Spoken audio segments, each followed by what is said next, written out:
Hello, students. A very warm welcome in our third class of Income Under the Head House Property. दोस्तों, आज ये हमारी house property की तीसरी class है। फर्स्ट क्लास में हमने हाउस प्रॉपर्टी का बेसिक इंट्रोडक्शन डिस्कस किया। सेकंड क्लास में हमने हाउस प्रॉपर्टी में अपने पास case number 1 of computation of GAV discuss किया। लास्ट क्लास में हमने अपने पास हाउस प्रॉपर्टी के case number 1 of computation of GAV के क्वेश्चंस भी डिस्कस किए थे। दोस्तों, लास्ट क्लास में कुछ टेक्निकल प्रॉब्लम की वजह से क्वेश्चन नंबर 8 से लेकर क्वेश्चन नंबर 13 तक वॉइस में कुछ प्रॉब्लम हो रही है। बच्चों के हमारे पास मैसेजेस आ रहे हैं, तो क्वेश्चन नंबर 8 से लेकर क्वेश्चन नंबर 13 तक मैं एक बार दोबारा से सॉल्व करके एक सेपरेट वीडियो बनाकर जल्दी ही हमारे यूट्यूब चैनल पर अपलोड कर दूंगा। आप लोग अगर क्वेश्चन नंबर 8 से 13 के बीच में कहीं भी कोई आपको प्रॉब्लम हो रही है तो उस वीडियो को बाद में रेफर कर सकते हैं। अभी एक बार मैं चैप्टर पहले कंप्लीट कर दूं, फिर क्वेश्चन नंबर 8 से 13 तक दोबारा से सॉल्व करके मैं एक सेपरेट वीडियो बनाकर क्वेश्चन नंबर 8 टू 13 हमारे YouTube channel bright vision academy के चैनल पर डाल दूंगा। आप लोग उसको रेफर कर सकते हैं। आज हम अपने पास हाउस प्रॉपर्टी की जीएवी की कैलकुलेशन का केस नंबर 2 डिस्कस करने जा रहे हैं। आइए,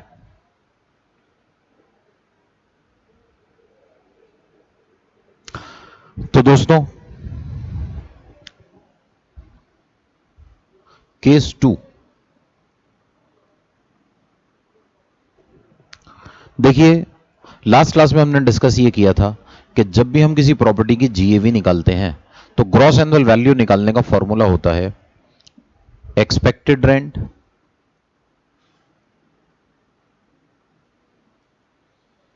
और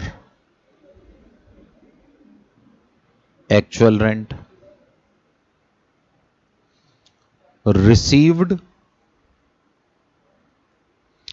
और रिसीवेबल।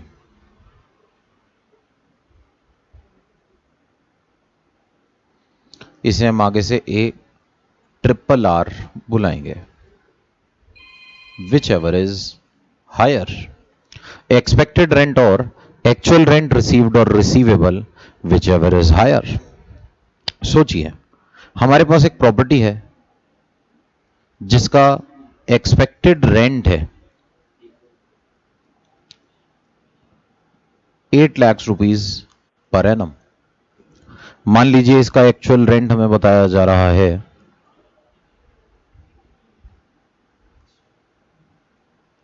1 lakh per month. तो सोचिए, expected rent 8 lakh, actual rent 1 lakh रुपए महीना के हिसाब से 12 लाख रुपए। तो बताइए इसकी जीएवी कितनी होगी? जीएवी होगी 12 लाख। दोस्तों, अगर मैं एज्यूम करूं कि हमारा एक्चुअल रेंट 1 लाख नहीं 75,000 रुपए महीना है, तो जीएवी आ जाएगी 9 लाख रुपए। लेकिन यहीं पर अगर हम एज्यूम करें कि हमारा actual rent is 50,000 per month, तो एक साल का एक्चुअल रेंट 6 लाख रुपए, एक्सपेक्टेड रेंट 8 लाख रुपए, whichever is higher 8 lakh रुपए आंसर होगा।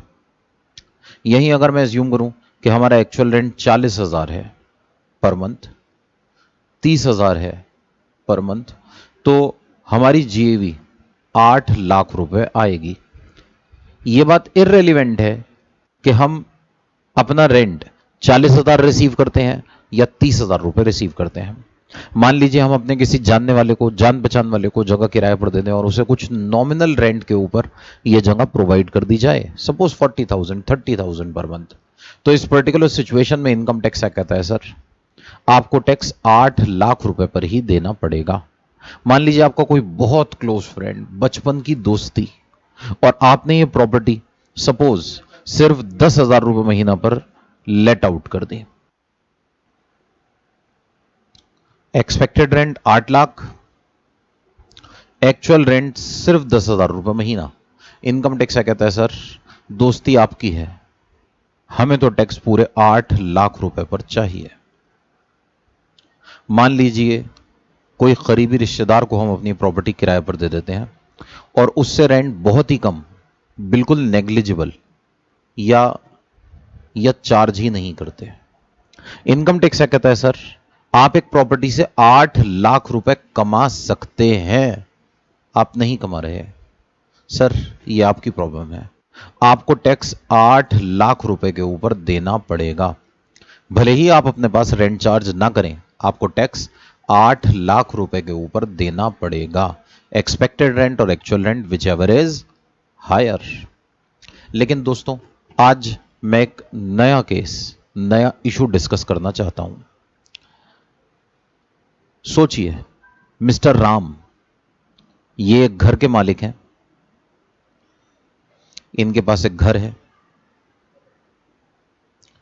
इस घर का एक्सपेक्टेड रेंट 8 लाख रुपए पर एनम है और इसका एक्चुअल रेंट दोस्तों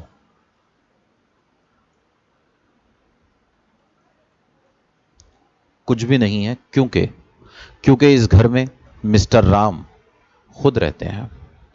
अब सोचिए, एक पर्टिकुलर पर्सन के पास एक घर है और उस घर में वो खुद रहता है, तो क्या राम अपने आप से अपने ही घर में रहने का किराया चार्ज करेंगे? Answer is no. याद कीजिए, हमने फर्स्ट क्लास में भी डिस्कस किया था, no one can pays to himself. आप अपने आप को पैसे नहीं दे सकते, और क्योंकि आप अपने आप को पैसे नहीं दे सकते, इसीलिए आपका एक्चुअल रेंट 0 है। ऐसे में क्या आप यहां पर जीएवी की कैलकुलेशन कर सकते हैं? तो डियर, अगर हम कैलकुलेशन करना चाहें तो आंसर इज यस, हम कैलकुलेशन कर सकते हैं। हमारे पास जीएवी का फॉर्मूला जो अभी हमने डिस्कस किया, एक्सपेक्टेड रेंट और actual rent whichever is higher. Expected rent और actual rent whichever is higher, तो जब एक्सपेक्टेड रेंट 8 लाख है और एक्चुअल रेंट 0, तो फिर इस पर्टिकुलर सिचुएशन में हम अपने पास चाहें तो जीएवी निकाल सकते हैं with the help of expected rent.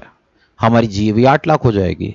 लेकिन इस पर्टिकुलर सिचुएशन में इनकम टैक्स एक्ट कहता है कि सर, एक पर्टिकुलर पर्सन अपने घर में खुद रहता है, ऐसे में उसके ऊपर टैक्स लगाना, this is wrong, this is a genuine hardship. Mister Ram अपने घर में खुद रहते हैं और हम उनसे टैक्स चार्ज करें तो यह गलत हो जाएगा। ऐसे में इनकम टैक्स कहता है सर, अगर आपके पास एक घर है जो आपका सेल्फ ऑक्यूपाइड है, आप उस घर में खुद रहते हैं,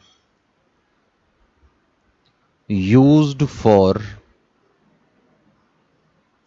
ओन रेसिडेंस, तो इनकम टैक्स क्या कहता है सर, इसकी जीएवी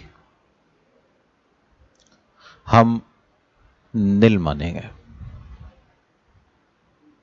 सोचिए, मेरे पास एक घर है, उसमें मैं खुद रहता हूं, क्या मुझे अपने घर के म्यूनिसिपल टैक्सेस देने होंगे? मैं अपने घर में खुद रहता हूं, तो क्या लोकल अथॉरिटी मुझसे मेरे घर के लिए म्यूनिसिपल टैक्स चार्ज करेगी? तो आंसर इज यस। आप अपने घर में खुद रहते हैं, तो क्या आपके घर के बाहर स्ट्रीट लाइट जलेगी? अगर आपका आंसर है यस, तो बताइए, मेरे घर के बाहर जो स्ट्रीट लाइट जलती है उसका बिजली का बिल कौन देगा? क्या आपके घर के बाहर जलने वाली स्ट्रीट लाइट का बिजली का बिल आप जमा कराते हैं? आपके घर के बाहर रोज सुबह झाड़ू लगती है, क्या जो वर्कर्स वहां पर आकर ये काम करते हैं, जो सफाई कर्मचारी आकर ये सफाई करते हैं, क्या उनको सैलरी आप पर्सनली देते हैं? Answer is no. हमारे घरों के पास जो सीवरेज सिस्टम मेंटेन किया जाता है, उसकी मेंटेनेंस का खर्चा हम नहीं देते, तो इसके पैसे कहां से आएंगे? इनके पैसों की रिकवरी के लिए हमारी लोकल अथॉरिटी हमारे ऊपर एक टैक्स लगाती है, यह होता है हाउस टैक्स। हाउस टैक्स सिर्फ कहने के लिए हाउस टैक्स होता है, यह प्रॉपर्टी टैक्स होता है, यह हर बिल्डिंग पे लगता है, रेसिडेंशियल हो या कमर्शियल। ऐसे में मेरे घर के बाहर जो ये फैसिलिटीज मुझे प्रोवाइड की जा रही हैं, इसके लिए मेरे ऊपर हाउस टैक्स लगाया जाएगा। ये हाउस टैक्स इनकम टैक्स कहता है आप अपनी इनकम की कैलकुलेशन में माइनस नहीं कर सकते। दोस्तों याद कीजिए, आपने बचपन में फाइनल अकाउंट्स पढ़ा होगा। सोचिए, मिस्टर राम ने अपने बच्चों की स्कूल की फीस जमा कराई। ये प्रॉफिट एंड लॉस अकाउंट की डेबिट साइड पर आएगा या क्रेडिट साइड पर? सोचिए, बच्चों की फीस एक्सपेंस है। क्या मैं इसे पी एंड एल अकाउंट की डेबिट साइड पर दिखा दूं? Answer is no. It is a personal expense, और पर्सनल नेचर के खर्चे पी एंड एल में नहीं आते। अगर आप कोई भी पर्सनल नेचर का एक्सपेंस करते हैं तो पर्सनल नेचर का खर्चा प्रॉफिट एंड लॉस अकाउंट में शो नहीं किया जाता, यह ड्राइंग्स होता है। पर्सनल एक्सपेंसेस की कोई भी छूट ना अकाउंट्स में मिलती थी, और याद रखिएगा, ना मैं टैक्स में दूंगा। पर्सनल एक्सपेंसेस की डिडक्शन आपको अलाउ नहीं की जाएगी। ऐसे में इनकम टैक्स क्या कहता है? सर, म्यूनिसिपल टैक्स आपको पे तो करने होंगे, लेकिन लेकिन उसकी वैल्यू यहां पर निल मानी जाएगी। तो जीएवी निल, म्यूनिसिपल टैक्सेस निल। दोस्तों याद कीजिए, जब हमने मेथड ऑफ कंप्यूटेशन डिस्कस किया था income under the head house property का, तो हमने कहा था कि हम income under the head house property calculate करते हुए सबसे पहले लेंगे जीएवी, लेस करेंगे म्यूनिसिपल टैक्सेस, तो हमारे पास आएगा एनएवी। सोचिए, जीएवी 0, म्यूनिसिपल टैक्स 0, तो बताइए एनएवी कितना? Answer is 0। हमारी नेट एनुअल वैल्यू भी 0 होगी। सोचिए, क्या स्टैंडर्ड डिडक्शन इस केस में मिलना चाहिए? आंसर इज, आप लेना चाहते हैं तो ले लीजिए। 0 का 30% दोस्तों 0 ही आएगा। तो standard deduction shall also be nil. ध्यान से सुनिए, अगर आपके पास कोई प्रॉपर्टी है जो सेल्फ ऑक्यूपाइड है, सेल्फ ऑक्यूपाइड मतलब मेरा घर जिसमें मैं रहता हूं, यह हमारा केस नंबर 2 है, valuation of gross annual value का। इनकम टैक्स क्या कहता है? सर, इसकी जीएवी निल होगी, एनएवी निल होगी, म्यूनिसिपल टैक्स, स्टैंडर्ड डिडक्शन निल होंगे। अब सवाल यह उठता है, क्या यहां पर इंटरेस्ट ऑन बोरोड कैपिटल की डिडक्शन मिलेगी? दोस्तों, जिस तरह से म्यूनिसिपल टैक्स मेरा पर्सनल एक्सपेंस है, उसी तरह से इस प्रॉपर्टी के लिए इंटरेस्ट ऑन बोरोड कैपिटल भी मेरा पर्सनल एक्सपेंस होगा। लेकिन लेकिन लॉ मेकर्स असेसी को फायदा पहुंचाना चाहते थे, और फायदा पहुंचाने के लिए हमने कहा, सर हालांकि ये आपका पर्सनल एक्सपेंस है, लेकिन हम आपको इंटरेस्ट ऑन बोरोड कैपिटल की डिडक्शन अलाउ करने को तैयार हैं। लेकिन इंटरेस्ट ऑन बोरोड कैपिटल अब जितना भी होगा हम उतना अलाउ नहीं करेंगे, बल्कि इसके ऊपर हमने एक लिमिट लगाई है, और वो लिमिट बड़ी नॉमिनल लिमिट है, दैट इज 30,000 पर एनम। तो इनकम टैक्स एक्ट कहता है, आप मैक्सिमम डिडक्शन हमसे क्लेम कर सकते हैं interest on borrowed capital for self occupied property की, और ये डिडक्शन ज्यादा से ज्यादा आपको 30,000 रुपए की ही मिल पाएगी। इसका मतलब, मान लीजिए अगर आपका इंटरेस्ट है ऑन बोरोड कैपिटल सपोज 20,000 रुपए, तो आपको डिडक्शन भी 20,000 की मिलेगी।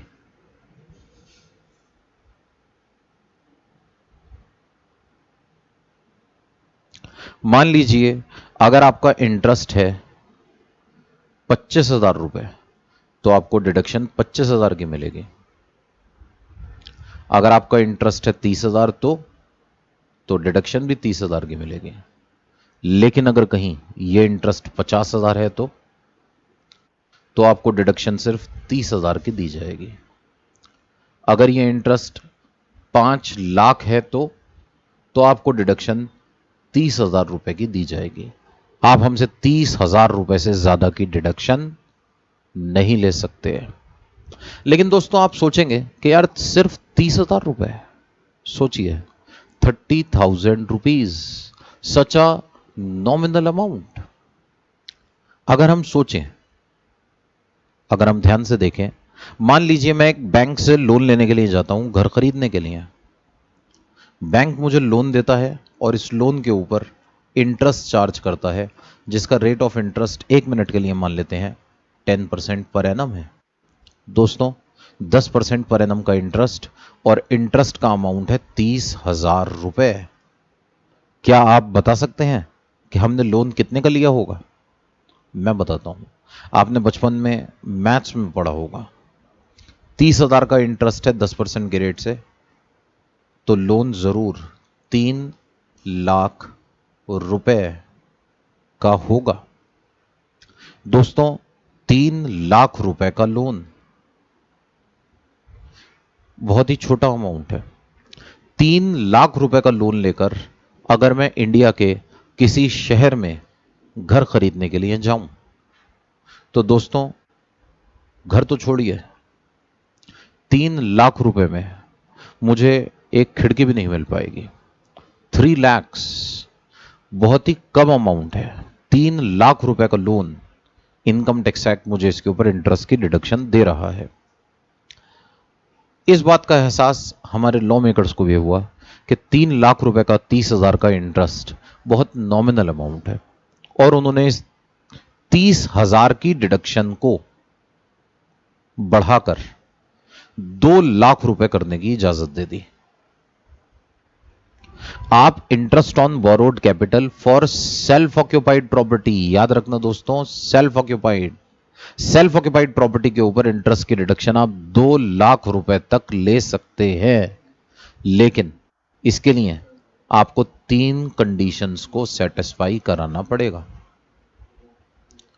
अगर आप 3 कंडीशंस को सेटिस्फाई करते हैं तो आपको इंटरेस्ट की रिडक्शन 2 लाख रुपए तक की मिलेगी, और अगर आप इन कंडीशंस को सेटिस्फाई नहीं करते हैं तो आपको डिडक्शन 2 लाख रुपए तक नहीं मिल पाएगी, सिर्फ 30,000 की ही मिलेगी। आपको ये तीनों कंडीशन सेटिस्फाई करानी होंगी। All the conditions must be satisfied. अगर आपने इन कंडीशंस को सेटिस्फाई कर दिया तो हम आपको इंटरेस्ट की रिडक्शन 30,000 रुपए के बजाय 2 लाख रुपए तक देने को तैयार है।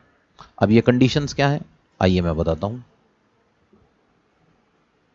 If all the following conditions are satisfied, all दोस्तों, ऑल ध्यान रखिएगा, all.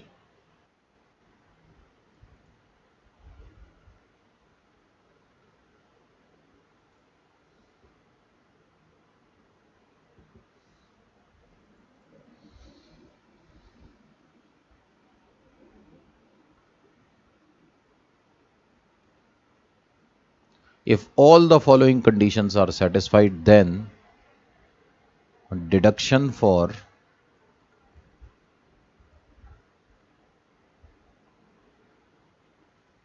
interest on borrowed capital for self occupied property shall be allowed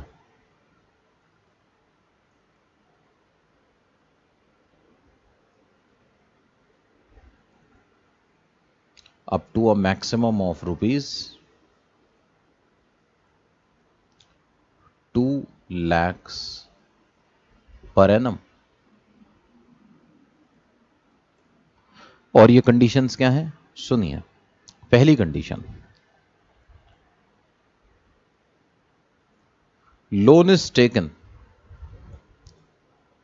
on or after 1 April 1999।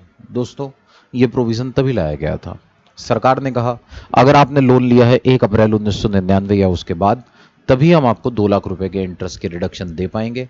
Otherwise आपको इंटरेस्ट की रिडक्शन सिर्फ 30,000 तक दी जाएगी। Second,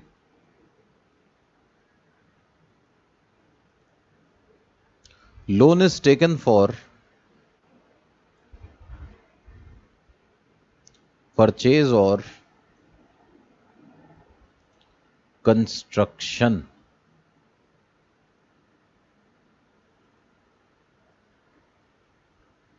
of residential house. ये loan आपने अपने घर की परचेज के लिए या आपने घर की कंस्ट्रक्शन के लिए लिया होना चाहिए। दोस्तों याद कीजिए, हमने अपने पास लास्ट क्लास में डिस्कस किया था लोन लेने के 5 पर्पस हो सकते हैं, 5। आप लोन ले सकते हैं for the purpose of purchase of house, construction of house, repair, renewal, reconstruction of house. हम आपको 2 लाख रुपए के इंटरेस्ट के डिडक्शन तभी देंगे जब आपने ये लोन या तो घर की परचेज के लिए लिया हो या घर की कंस्ट्रक्शन के लिए लिया हो। अगर ये लोन रिपेयर के लिए है, रीन्यूअल के लिए है, रिकंस्ट्रक्शन के लिए है, तो आपको इंटरेस्ट की डिडक्शन 30,000 तक ही मिल पाएगी, 2 लाख रुपए की डिडक्शन नहीं मिलेगी। और तीसरी बात,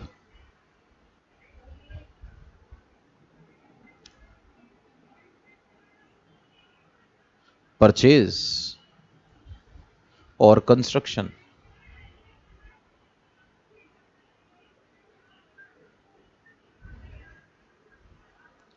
must be completed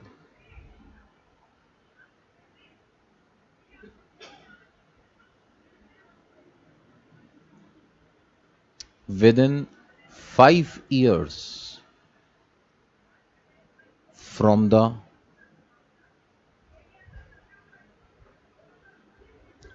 end of the financial year.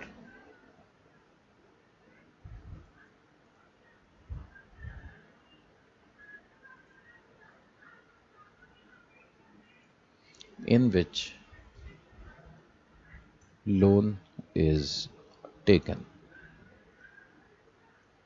Purchase or construction must be completed within 5 years from the end of the financial year in which loan is taken. आपने जो घर की परचेज करनी है, कंस्ट्रक्शन करनी है, उसके लिए हम आपको 5 साल का टाइम दे रहे हैं। ये 5 साल कहां से? ध्यान से सुनिए। 1 मिनट के लिए एज्यूम कर लेते हैं कि मिस्टर राम ने अपना घर खरीदने के लिए एक लोन लिया और ये लोन इन्होंने लिया सपोज 1 जून 2012 को। हम ये कह रहे हैं सर आपकी कंस्ट्रक्शन 5 साल के अंदर अंदर पूरी हो जानी चाहिए। दोस्तों ये 5 साल कहां से? क्या 1 जून 2012 से? आंसर इज नो, 1 जून 2012 से नहीं। यह टाइम पीरियड देखा जाएगा ईयर के एंड से, और इस ईयर का एंड होगा 31 मार्च 2013 को, और 31 मार्च 2013 से 5 साल पूरे होंगे 31 मार्च 2018 को। अगर घर की परचेज या कंस्ट्रक्शन 31 मार्च 2018 या उससे पहले हो जाती है तो इनको इंटरेस्ट की डिडक्शन 2 लाख रुपए तक की दी जाएगी। लेकिन अगर कहीं परचेज या कंस्ट्रक्शन में इससे ज्यादा टाइम लग गया तो फिर इनको डिडक्शन 30,000 रुपए तक की ही मिल पाएगी, 2 लाख तक की नहीं मिल पाएगी। दोस्तों मान लीजिए लोन 1 जून 2012 को नहीं, 1 अप्रैल 2012 को लिया होता तो आंसर शैल रिमेन सेम। 1 अप्रैल 2012 को 2012-13 चल रहा है, और 12-13 का एंड बताइए कब होगा? 12-13 का एंड होगा 31 मार्च 2013 में, और यहां से 5 साल जब आप काउंट करेंगे तो वो आएंगे 31 मार्च 2018 को। तो इस पर्टिकुलर सिचुएशन में हमारे पास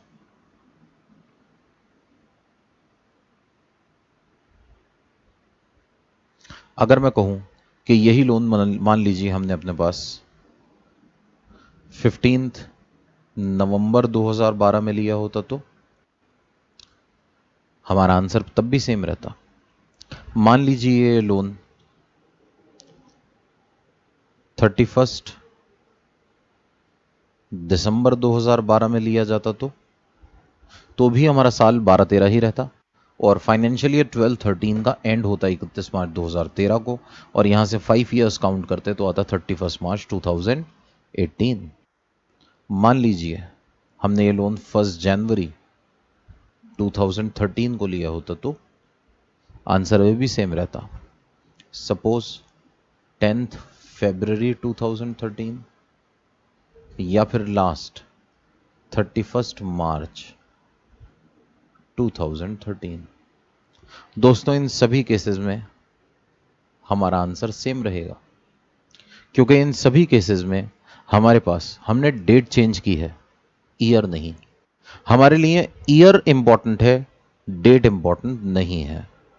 आपने ये लोन किस डेट पर लिया, इट इज इररिलेवेंट। अहम बात यह है आपने ये लोन कौन से फाइनेंशियल ईयर में लिया। हमने लोन लिया है 2012-13 में, 12-13 का एंड होगा 31 मार्च 2013 को, और 31 मार्च 2013 से 5 साल काउंट करेंगे तो आएगा 31 मार्च 2018। 5 ईयर्स के अंदर अंदर अगर आपकी परचेज और कंस्ट्रक्शन कंप्लीट हो जाती है तो आपको इंटरेस्ट की डिडक्शन दी जाएगी 2 लाख रुपीस की।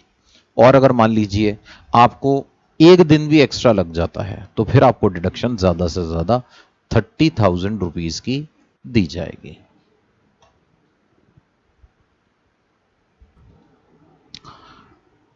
तो दोस्तों सेल्फ ऑक्यूपाइड प्रॉपर्टी के लिए इंटरेस्ट ऑन बोरोड कैपिटल की रिडक्शन जैसा कि भी हमने डिस्कस किया, हमें ज्यादा से ज्यादा 30,000 या 2 लाख रुपए तक मिल सकती है। अब ध्यान से सुनिए, प्रीवियस ईयर 2019-20 और असेसमेंट ईयर 2020-21 के लिए फाइनेंस एक्ट 2019 ने इस प्रोविजन में एक चेंज किया है। इसमें एक नई अमेंडमेंट आई है, काफी टाइम के बाद हाउस प्रॉपर्टी के अंदर अमेंडमेंट आई है, 4-5 साल के बाद। ध्यान से सुनिएगा, फाइनेंस एक्ट 2019 ने हमसे ये कहा कि सेल्फ ऑक्यूपाइड हाउसेस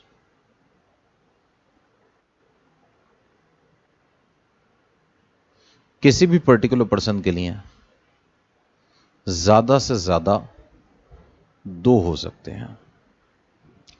2019 से पहले तक हम किसी भी पर्टिकुलर पर्सन को सिर्फ एक ही घर को सेल्फ ऑक्यूपाइड ट्रीट करने का ऑप्शन देते थे। 2019 ऑनवर्ड्स अब आप 2 घरों को सेल्फ ऑक्यूपाइड ट्रीट कर सकते हैं। देखिए अक्सर ऐसा होता है इंडिया में, एक पर्टिकुलर पर्सन मिस्टर सोहन, ये अपने गांव में रहते थे और इनके पास गांव में एक घर था, इनके होम टाउन में इनके पास एक घर था। फिर ये एक शहर गए, शहर में जाकर शहर में ही काम करने लगे, वहीं रहने लगे, और फिर धीरे धीरे धीरे इन्होंने अपनी पूरी फैमिली वहीं सेटअप कर ली और वहां पर एक और घर खरीद लिया। तो इट इज वेरी कॉमन कि एक पर्टिकुलर पर्सन के पास एक होम टाउन में हाउस है और दूसरा घर उसने उस शहर में खरीद लिया जहां वो रहता है। ऐसे में इनकम टैक्स एक्ट कहता है कि सर इन दोनों हाउसेस को हम आपके लिए सेल्फ ऑक्यूपाइड मानने को तैयार हैं। हम ये मान लेंगे इन दोनों घरों में आप रहते हैं और इन दोनों घरों की जो जीएवी होगी वो जीएवी निल मानी जाएगी। इन दोनों घरों के म्यूनिसिपल टैक्सेस निल माने जाएंगे, इनकी एनएवी निल मानी जाएगी, इनका स्टैंडर्ड डिडक्शन निल माना जाएगा, और interest on borrowed capital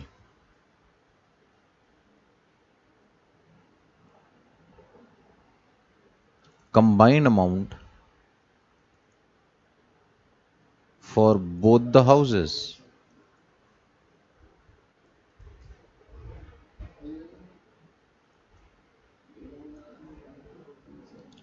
cannot exceed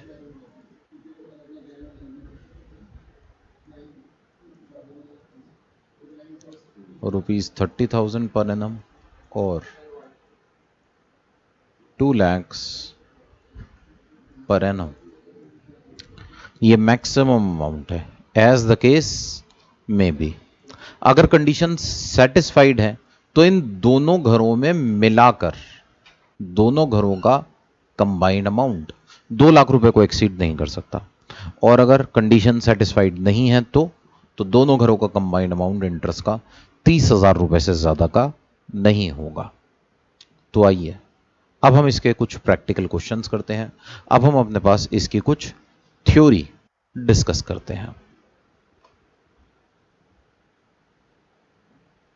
तो जैसा कि भी हमने डिस्कस किया, हमारे पास अगर सेल्फ ऑक्यूपाइड हाउस है, सेल्फ ऑक्यूपाइड, दोस्तों सेल्फ ऑक्यूपाइड का मतलब होता है वो घर जो आपके खुद के रहने के लिए यूज होता है।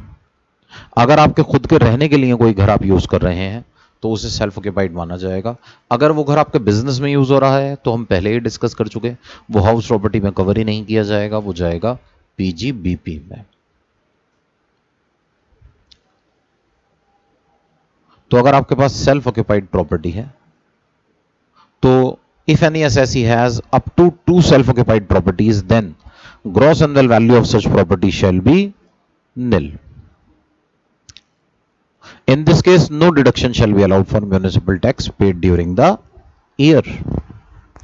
If GAV and municipal taxes are nil, as GAV and municipal taxes are nil, therefore NAV and standard deduction shall also be nil.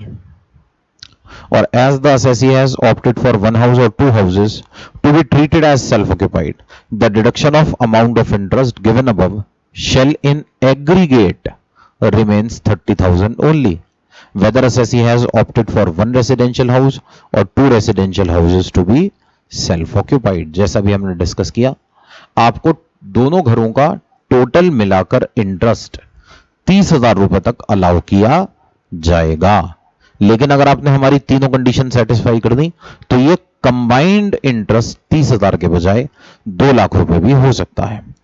However, if the loan is taken on or after 1st April 1999 and the property is acquired or constructed within 5 years from the end of the financial year in which the capital was borrowed, the total deduction of interest shall not exceed rupees 2 lakhs. ठीक है, तो इस तरह से हमने discuss किया। Thus the aggregate of the amount of deduction of interest in the case of first and second self-occupied house shall not exceed rupees 2 lakhs. दोनों घरों का कंबाइंड अमाउंट मिलाकर 30,000 या 2 लाख को एक्सीड नहीं करेगा। 2 लाख को एक्सीड करने के लिए हमारे पास 3 शर्तें हैं जो हमने डिस्कस की। तो in simple words, if all the following conditions are satisfied, दोस्तों ऑल, वर्ड इज ऑल, अगर आपकी सारी कंडीशन सेटिस्फाई होंगी तभी आपको हम 2 लाख रुपए के इंटरेस्ट की डिडक्शन देंगे। तो if all the following conditions are satisfied, then deduction for interest on borrowed capital for self occupied house property shall be allowed up to a maximum of 2 lakhs rupees. ये एक घर का होगा, नहीं तो अगर आपके पास दो घर हैं तो दोनों घरों का मिलाकर अमाउंट देखा जाएगा। और इसके लिए हमने भी कंडीशंस डिस्कस की। लोन आपने 1 अप्रैल 1999 या उसके बाद लिया होना चाहिए। लोन परचेज और कंस्ट्रक्शन ऑफ प्रॉपर्टी के लिए लिया होना चाहिए और ये परचेज और कंस्ट्रक्शन 5 साल के अंदर अंदर पूरा हो जाना चाहिए, जिस साल में आपने लोन लिया है उसके एंड से। ठीक है, आइए अब हम इसके कुछ क्वेश्चंस डिस्कस करने जा रहे हैं। ये अभी हम डिस्कस कर रहे थे प्रोविजन सेल्फ ऑक्यूपाइड हाउस का, अब हम इसके कुछ क्वेश्चंस डिस्कस करेंगे।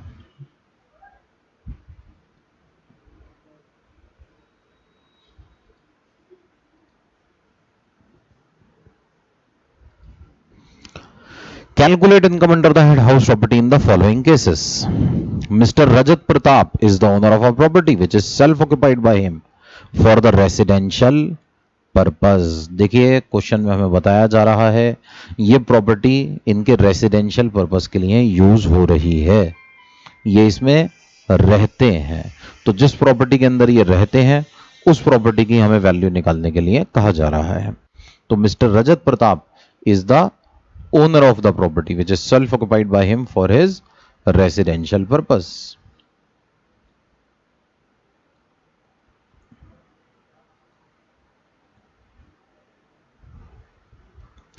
During the year he paid 50,000 as municipal tax. दोस्तों म्यूनिसिपल टैक्स जैसा भी हमने डिस्कस किया था, इन्हें अपनी प्रॉपर्टी का देना पड़ेगा, लेकिन इन्हें डिडक्शन नहीं मिल पाएगी। और interest on borrowed capital 3 lakh रुपए का है। देखिए एक बात हमेशा याद रखिएगा, जब तक ये बात बताई ना जाए कि whether the conditions are satisfied और नॉट, तब तक हम ये एज्यूम करके चलेंगे कि इनकी ये एडिशनल कंडीशंस जो भी हमने डिस्कस की थी, 3 कंडीशंस, वो सेटिस्फाइड नहीं है। तो इस पर्टिकुलर सिचुएशन में हम इनको जो इंटरेस्ट की डिडक्शन देंगे वो सिर्फ और सिर्फ 30,000 रुपीज तक दी जाएगी। तो इंटरेस्ट की डिडक्शन इन्हें 30,000 रुपए तक की ही मिल पाएगी। जब तक बताया ना जाए कि कंडीशंस आर सेटिस्फाइड, मैं ये मानकर चलूंगा कि कंडीशंस आर नॉट सेटिस्फाइड। तो एनुअल वैल्यू निल है, तो इस पर्टिकुलर सिचुएशन में हमारे पास हमारी एनुअल वैल्यू निल है, जीएवी भी और एनएवी भी। स्टैंडर्ड डिडक्शन भी निल है, इंटरेस्ट ऑन बोरोड कैपिटल की डिडक्शन 30,000। तो यहां पर हमें लॉस हो जाएगा income under the head house property में 30,000 रुपीस का। आइए सेकंड पार्ट देखिए। Mister Basar Aziz is the owner of the property in Mumbai which is self occupied for his own residence. The fair rental value of the house is 1 lakh rupees per annum. Fair rental value हमें given है, लेकिन ये irrelevant है। एफआरवी expected rent के लिए use होती है और इस प्रॉपर्टी का एक्सपेक्टेड रेंट नहीं निकाला जाएगा। म्यूनिसिपल वैल्यू भी हमें गिवन है, ये भी इररेलीवेंट है दोस्तों। इन्होंने म्यूनिसिपल टैक्सेस पे किए हैं और ये म्यूनिसिपल टैक्सेस की डिडक्शन इनको नहीं मिलेगी। इस केस में इन्होंने इंटरेस्ट दिया है 20,000 का। देखिए इनका इंटरेस्ट ही 20,000 है, हमने 30,000 की मैक्सिमम लिमिट पड़ी थी। 30,000 फिक्स डिडक्शन नहीं है, मैक्सिमम लिमिट इज 30,000 रुपीज। इनका इंटरेस्ट ही 20,000 है, तो इन्हें छूट भी 20,000 की ही मिल पाएगी। Annual value nil, standard deduction nil, deduction 20,000। Income under the head house property होगी 20,000 रुपए।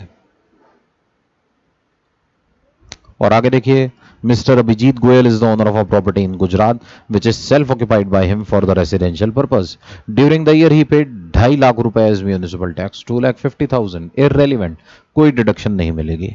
और इंटरेस्ट ऑन बोरोड कैपिटल है इनका 3,50,000 रुपीज का, लेकिन इनको ज्यादा से ज्यादा डिडक्शन 30,000 रुपीज की ही मिल पाएगी।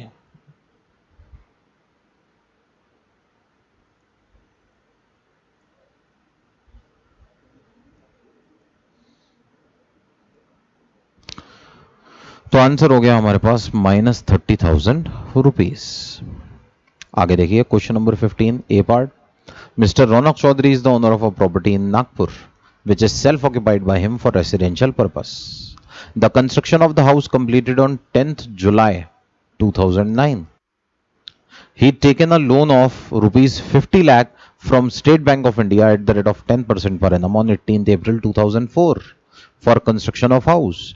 During the year he paid 3 lakh as municipal taxes. देखिए ये प्रॉपर्टी इनकी सेल्फ ऑक्यूपाइड है, इसका मतलब हमें यह पता चल गया है कि इसकी जीएवी और एनएवी दोनों ही निल आएगी, म्यूनिसिपल टैक्स की डिडक्शन मिलेगी नहीं, स्टैंडर्ड डिडक्शन निल होगा। अब ध्यान से सुनिए, क्वेश्चन ये कह रहा है इन्होंने ये प्रॉपर्टी कंस्ट्रक्ट की है, कंस्ट्रक्ट, और इस कंस्ट्रक्शन के लिए इन्होंने लोन लिया है स्टेट बैंक ऑफ इंडिया से। दोस्तों अभी हमने डिस्कस किया था कि हमारे पास 3 कंडीशंस अगर हमने सेटिस्फाइड कर दी तो हमें इंटरेस्ट की डिडक्शन यहां पर 2 लाख तक की मिल सकती है। आप ध्यान से देखिए हमारी कंडीशंस। पहली कंडीशन, लोन 1 अप्रैल 1999 या उसके बाद लिया होना चाहिए। दूसरी कंडीशन, लोन परचेज और कंस्ट्रक्शन के लिए होना चाहिए। अगर आप ध्यान से देखें तो ये दोनों कंडीशंस हमारी सेटिस्फाई हो चुकी हैं। ये लोन 1 अप्रैल 1999 के बाद मतलब 18 अप्रैल 2004 को लिया गया है और ये लोन कंस्ट्रक्शन ऑफ बिल्डिंग के लिए लिया जा रहा है। ये दोनों कंडीशंस हमारी सेटिस्फाई हो गई हैं। अगर तीसरी कंडीशन भी सेटिस्फाई ये कर देते हैं तो इन्हें इंटरेस्ट की रिडक्शन 2 लाख रुपए तक मिलेगी। देखिए इन्होंने लोन लिया है 18 अप्रैल 2004 को। यहां से अगर आप 5 ईयर का एंड देखें तो वो आएगा 31 मार्च 2005 को। और अगर आप 5 साल काउंट करेंगे तो आएगा 31 मार्च 2010। दोस्तों, घर की कंस्ट्रक्शन 10 जुलाई 2009 को पूरी हो चुकी है। इसका मतलब हमारी तीसरी कंडीशन भी सेटिस्फाई हो गई। इनका इंटरेस्ट का अमाउंट 50 लाख का 10%, 5 लाख। तो यहां पर इनको हम 5 लाख रुपए की इंटरेस्ट की रिडक्शन देंगे। तो income under the head house property, sorry, इनको हम इंटरेस्ट की रिडक्शन ज्यादा से ज्यादा 2 लाख रुपए की देंगे। 5 लाख का इंटरेस्ट इन्होंने पे किया है, लेकिन इनको इंटरेस्ट की रिडक्शन 2 लाख रुपए से ज्यादा की नहीं मिल पाएगी। तो income under the head house property is -2 lakh rupees. ठीक है, तो इस तरह से हमने इनको 2 लाख रुपए income under the head house property निकाल दी नेगेटिव। बी पार्ट देखिए, miss Geetika Singh is the owner of a property which is self occupied. दोस्तों again self occupied by her for residential purpose. She has purchased the house on 1st April 1999. देखिए purchase 1st April 2009 मतलब 1999 के बाद है। इसके लिए इन्होंने लोन लिया है पंजाब नेशनल बैंक से। फेयर रेंटल वैल्यू इररेलेवेंट है, म्यूनिसिपल वैल्यू इररेलेवेंट है। म्यूनिसिपल टैक्स पे किए हैं जिसकी कोई डिडक्शन इनको नहीं मिलेगी। Interest on borrowed capital 4.5 lakh का है। कंडीशंस हमारी सेटिस्फाई हो चुकी हैं, तो हम इनको 2 लाख रुपए तक की डिडक्शन देने को तैयार है। Income under the head house property is -2 lakh rupees. और बस अब देखिए C part. Mr. Saurabh Gupta owns a property which is self-occupied by him for residential purpose. The construction of the house got completed on 10th February 2010. He has taken a loan of rupees 10 lakh from State Bank of Hyderabad at the rate of 18% per annum on 18th June 2004. दोस्तों, loan 18 जून 2004 को लिया गया है और construction of house के लिए लिया गया है। पहली कंडीशन, लोन 1 अप्रैल 1999 के बाद होना चाहिए, सेटिस्फाइड। दूसरी कंडीशन, परचेज और कंस्ट्रक्शन, सेटिस्फाइड। तीसरी कंडीशन ये कहती है कंस्ट्रक्शन 5 साल में हो जानी चाहिए। 18 जून 2004 से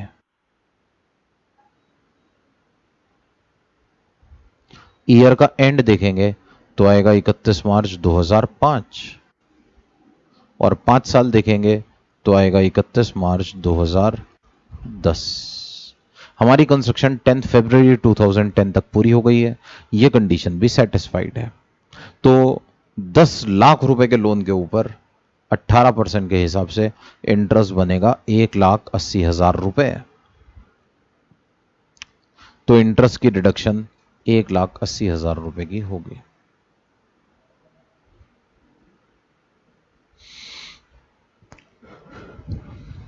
तो income under the head house property is -1,80,000 rupees. दोस्तों, जैसा भी हमने डिस्कस किया, एक पर्टिकुलर पर्सन के पास ज्यादा से ज्यादा 2 सेल्फ ऑक्यूपाइड हाउसेज हो सकते हैं।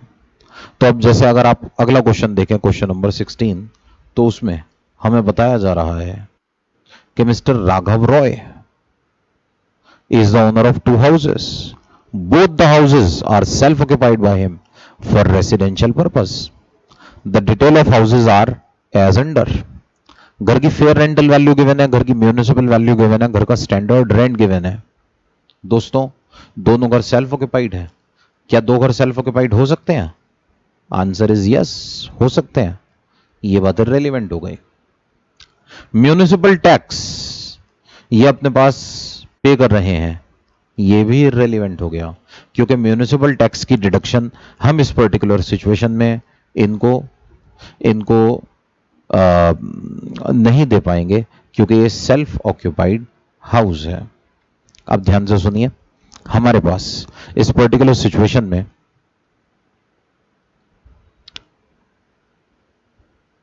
इन दोनों ही घरों की एनुअल वैल्यू निल होगी, स्टैंडर्ड डिडक्शन भी निल होगा। हाँ, हम इंटरेस्ट की डिडक्शन देने को तैयार हैं, लेकिन याद रखिएगा combined interest for both the houses cannot exceed rupees 30,000. तो इनकी income under the head house property आएगी -30,000 रुपए।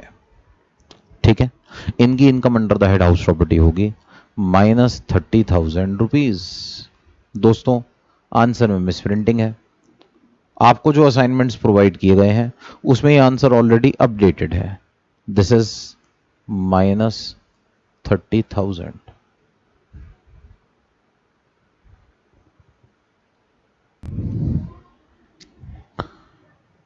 तो दोस्तों अगला question number 17। Mrs. Pooja Pathak is the owner of two houses. Both the houses are self-occupied by her for residential purpose. देखिए again दो घर हैं, दोनों के दोनों सेल्फ ऑक्यूपाइड हैं। इस पर्टिकुलर सिचुएशन में इनकम टैक्स एक्ट कहता है पहले घर की एफआरवी एमवी स्टैंडर्ड रेंट, दूसरे घर की एफआरवी एमवी स्टैंडर्ड रेंट। ये पूरी इंफॉर्मेशन हमारे लिए इररेलेवेंट है। म्यूनिसिपल टैक्सेस क्वेश्चन में हमें बताए जा रहे हैं, ये भी इररेलेवेंट है। आगे हम बता रहे हैं कि interest on borrowed capital, first house का 8 लाख, दूसरे का 20,000, लेकिन ये कंबाइन करके 30,000 से ज्यादा नहीं हो सकता। क्या हमने अपने पास एडिशनल कंडीशंस को सेटिस्फाई किया है? इसके ऊपर क्वेश्चन साइलेंट है, तो हम यहां पर सिर्फ 30,000 रुपीज की डिडक्शन ही दे पाएंगे।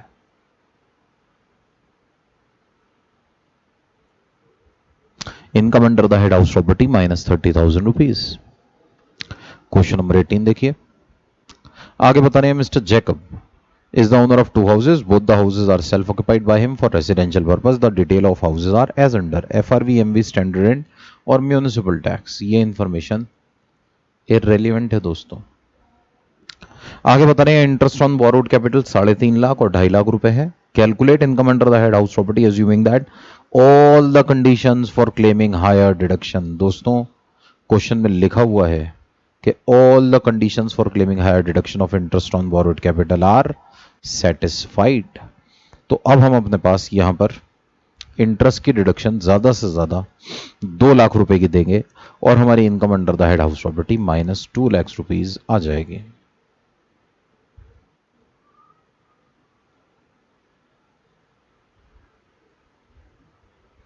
आगे देखिए next question number 19। Miss Kajal has two houses, both of which are self-occupied. The particulars of the houses are as under municipal value, fair rental value, standard rent, municipal tax. Irrelevant है। आगे बता रहे हैं interest on borrowed capital 60,000 and 10,000 rupees का है। बस combined interest 30,000 से ज्यादा का नहीं हो सकता। तो क्वेश्चन नंबर 19 में भी annual value nil, standard deduction nil, interest on borrowed capital second house के लिए हमने अपने पास 30,000 रुपीज का ले लिया है। ठीक है, तो दोस्तों ये हमारे पास बात हो रही थी हमारे case number 2 self occupied property की जीएवी की कैलकुलेशन की। यहां तक हम डिस्कस ये कर रहे थे कि अगर हमारे पास कोई प्रॉपर्टी सेल्फ ऑक्यूपाइड है, याद रखिएगा self occupied for own residence, अगर कोई पर्सन उसमें खुद रहता है तो कैलकुलेशन कैसे की जाएगी। केस नंबर 2 के बाद अब हम अपने पास स्टार्ट करने जा रहे हैं case number 3 deemed to be let out property.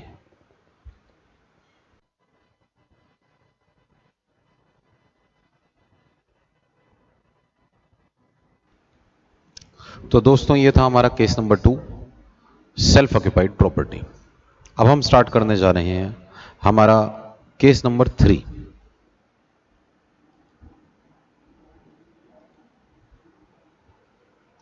जो है deemed to be let out property.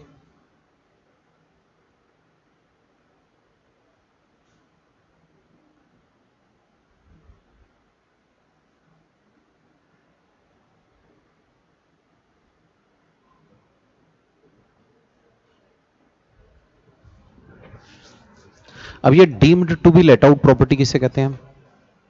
देखिए अभी अभी हमने डिस्कस किया कि एक पर्टिकुलर पर्सन ज्यादा से ज्यादा 2 घरों को सेल्फ ऑक्यूपाई कर सकता है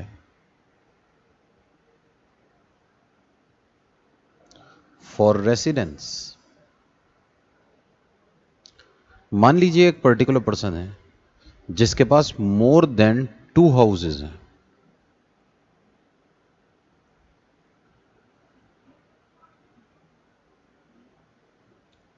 जिनको वो सेल्फ ऑक्यूपाई करता है। तो ऐसे में इनकम टैक्स एक्ट कहता है sir, any 2 houses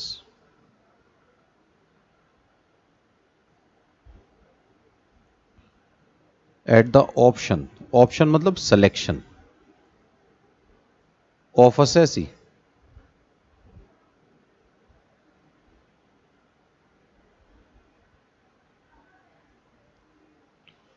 shall be treated as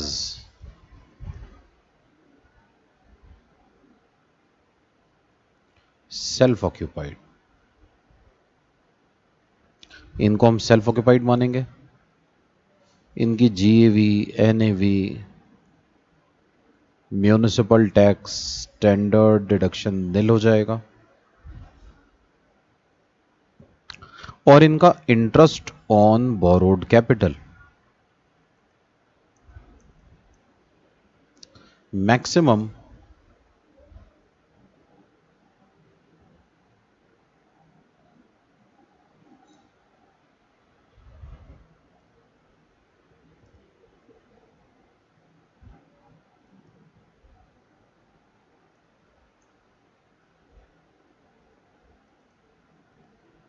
$30,000 या 2 लाख हो जाएगा।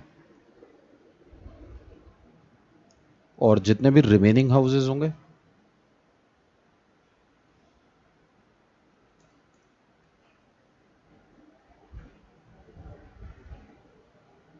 उनको माना जाएगा डीम्ड टू बी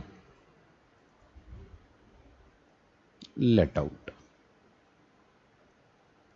इसे आगे से प्यार से हम DLO बुलाएंगे।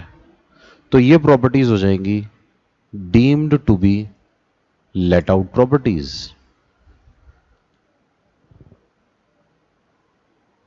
अब दोस्तों deemed to be let out बनने से क्या होगा, जब ये हमारे पास deemed to be let out हो जाएंगे तो हम इनकी निकालेंगे जीएवी।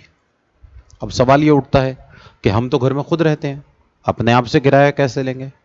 तो कोई बात नहीं, जीएवी के लिए हमें एक्चुअल रेंट की जरूरत नहीं है दोस्तों। आपका जो भी एक्सपेक्टेड रेंट होगा ना वही आपकी जीएवी बन जाएगा। तो आपकी जीएवी होगी आपका एक्सपेक्टेड रेंट। क्या म्यूनिसिपल टैक्स की डिडक्शन मिलेगी? आंसर इज यस, मिलेगी। जितना भी अमाउंट एक्चुअली पेड होगा ना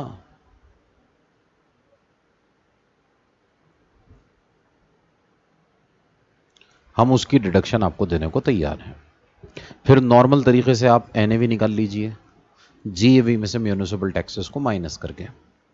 बिल्कुल वैसे ही स्टैंडर्ड डिडक्शन निकालिए जैसा आप पहले के क्वेश्चंस में निकाल रहे थे, दैट इज 30% ऑफ एनएवी। और लास्ट में आप हमसे ले सकते हैं इंटरेस्ट ऑन बोरोड कैपिटल की छूट। और दोस्तों यहां पे बोरोड कैपिटल पर कोई मैक्सिमम लिमिट या सीलिंग नहीं लगाई जाएगी। आपका जितना भी इंटरेस्ट है आप उस इंटरेस्ट की एक्चुअल बेसिस पर हमसे डिडक्शन ले सकते हैं। मान लीजिए एक पर्टिकुलर पर्सन ने 5 लाख रुपए का इंटरेस्ट उसके ऊपर ड्यू हुआ करंट ईयर में लोन पर, तो हम ये कह रहे हैं सर हम आपको फुल 5 लाख रुपीस की डिडक्शन अलाउ करने को तैयार हैं। जितना भी आपका अमाउंट है आप सब अमाउंट की, फुल अमाउंट की हमसे डिडक्शन क्लेम कर सकते हैं। तो इंटरेस्ट ऑन बोरोड कैपिटल में यहां कोई मैक्सिमम सीलिंग नहीं है, कोई कंडीशन नहीं है। जितना भी इंटरेस्ट आपके ऊपर ड्यू होगा हम आपको पूरे इंटरेस्ट की डिडक्शन दे देंगे। तो ये हमारे पास बात हो गई deemed to be let out property की। आइए अब हम deemed to be let out property के कुछ क्वेश्चंस सॉल्व करते हैं। क्वेश्चन नंबर 20 से शुरुआत करते हैं। Mister Raghav Bansal is the owner of 3 houses.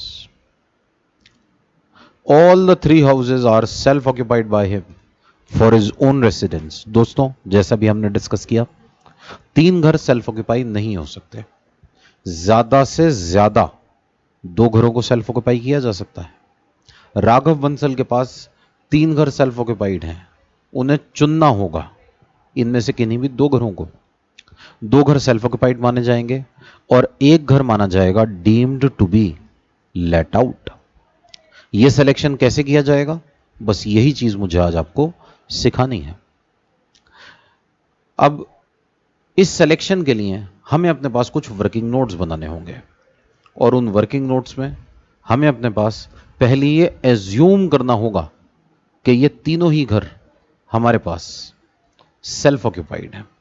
तो 1 मिनट के लिए हम मान लेते हैं अगर ये तीनों घर सेल्फ ऑक्यूपाइड होते, अगर ये तीनों घर सेल्फ ऑक्यूपाइड होते तो इनकी एनुअल वैल्यू की कैलकुलेशन नहीं की जाती, इनके म्यूनिसिपल टैक्सेस नहीं देखे जाते, इनको स्टैंडर्ड डिडक्शन नहीं मिलती, सिर्फ इन्हें छूट मिलती इंटरेस्ट ऑन बोरोड कैपिटल की। और in the absence of any information वो इंटरेस्ट ऑन बोरोड कैपिटल भी ज्यादा से ज्यादा 30,000 रुपए ही हो सकता है। दोस्तों हम ये नहीं कह रहे कि ये घर सेल्फ ऑक्यूपाइड है, क्योंकि तीनों घर सेल्फ ऑक्यूपाइड नहीं हो सकते। हम तो बस इतना कह रहे हैं कि 1 मिनट के लिए एज्यूम कर लीजिए अगर ये घर सेल्फ ऑक्यूपाइड होंगे तो इनकी वैल्यू कैसे निकाली जाएगी। उसके बाद हम बनाएंगे हमारा वर्किंग नोट नंबर 2, जिसमें हम मानेंगे कि ये हमारे ये घर deemed to be let out है। अगर ये घर deemed to be let out है तो आप इनकी income under the head house property कैसे निकालेंगे। देखिए इस केस में एक्चुअल रेंट हमारे पास अवेलेबल नहीं है, क्योंकि हम घर में खुद रहते हैं इसलिए इसका एक्चुअल रेंट तो हो ही नहीं सकता। हम यहां पर अपने पास एक्सपेक्टेड रेंट की हेल्प से income under the head house property calculate करेंगे। एक्सपेक्टेड रेंट का फॉर्मूला हमारा सेम है, FRV और MV whichever is higher compare with standard rent whichever is lower. Expected rent from house number 1 हमारे पास आ जाएगा 7 लाख रुपए। House number 2 हमारे पास आ जाएगा 15 लाख रुपए और हाउस नंबर 3 हमारे पास आ जाएगा 3 लाख रुपए।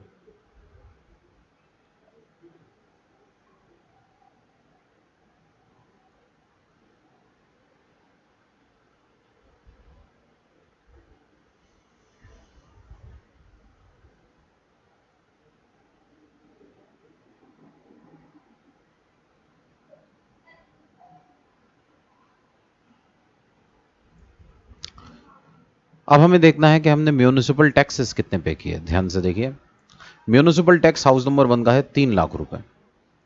3 लाख रुपए का म्यूनिसिपल टैक्स हाउस नंबर 1 पर पे किया गया, इसकी डिडक्शन दे दी जाएगी।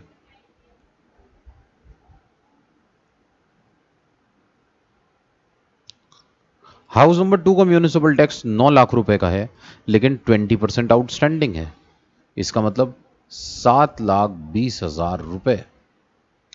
और हाउस नंबर 3 का 2 लाख रुपए का म्यूनिसिपल टैक्स है, जिसमें से 25% इज आउटस्टैंडिंग। तो अगर 25% आउटस्टैंडिंग है, इसका मतलब हमने सिर्फ 75% मतलब 1.5 लाख रुपए का पेमेंट किया होगा। तो ये 1.5 लाख रुपए हमारे पास माइनस कर दिया जाएगा। Net annual value house number 1 4 lakh rupees, house number 2 हमारे पास 7,80,000 रुपीज और house number 3 1,50,000 rupees. Standard deduction 4 lakh का 30% 1,20,000। 7,80,000 का 30% स्टैंडर्ड डिडक्शन आएगी 2,34,000 रुपीज। और हाउस नंबर 3 पर 45,000 रुपीज। आगे हमें इंटरेस्ट के बारे में बता रहे हैं 4 लाख, 3,80,000 एंड 2 लाख रुपीज। और दोस्तों याद रखिए, यहां इंटरेस्ट के अमाउंट की कोई लिमिट नहीं है, तो ये एक्चुअल बेसिस पर अलाउ कर दिया जाएगा। हाउस नंबर 1 का 4 लाख, हाउस नंबर 2 का 3,80,000 और हाउस नंबर 3 का 2 लाख रुपीज। तो हमारी income under the head house property पहले हाउस की आएगी 1,20,000 negative.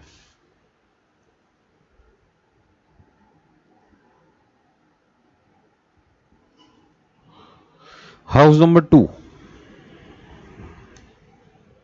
1,66,000 negative, sorry positive. And house number 3 95,000 negative.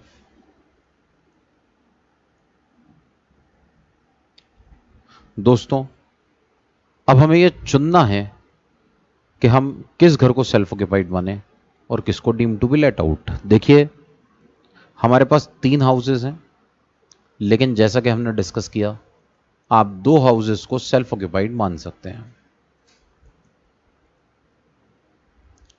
और एक घर आपको deem to be let out मानना होगा। सवाल यह उठता है कि वो कौन सा घर होगा, यह हमें अपने पास कैलकुलेट करना होगा। और कैलकुलेशन का प्रोसीजर क्या होगा, ध्यान से सुनिए। House number 1, house number 2, house number 3। हम पहले हाउस नंबर 1 और हाउस नंबर 2 को सेल्फ ऑक्यूपाइड मानेंगे और हाउस 3 को मानेंगे deem to be let out. फिर हम हाउस नंबर